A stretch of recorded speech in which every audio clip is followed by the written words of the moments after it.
Au terrain d'exercice, vous est présenté par le nouveau bâton R15 de TaylorMade. Autour des verres, les pièges sont nombreux et peuvent rapidement compliquer votre approche. Pour vous sortir de ces situations délicates, je vais vous proposer deux styles de coups. Le coup d'approche levé et le coup lobé.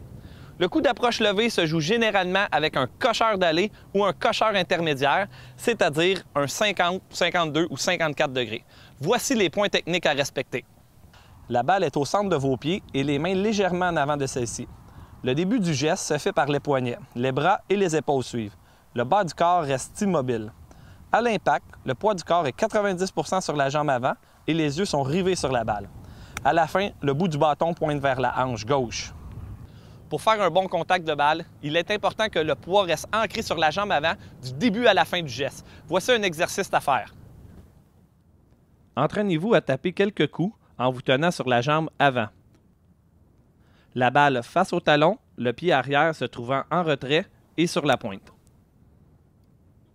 Jouez quelques balles ici, puis essayez de retrouver les mêmes sensations en reprenant votre position habituelle.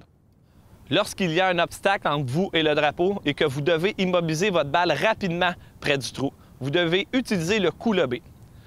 Pour le coup lobé, généralement, on va utiliser un bâton dont l'angle varie de 56 à 64 degrés. Mais n'oubliez pas que ce coup est très délicat à jouer et il est utilisé en dernier recours. Voici les points techniques à vérifier. La balle est vers le talon avant, les mains à la hauteur de la balle. Les mains sont un peu plus basses sur la prise. Il y a un peu plus de poids sur la jambe avant, 60 à 70 %. À l'impact, il faut que la tête du club passe rapidement sous la balle.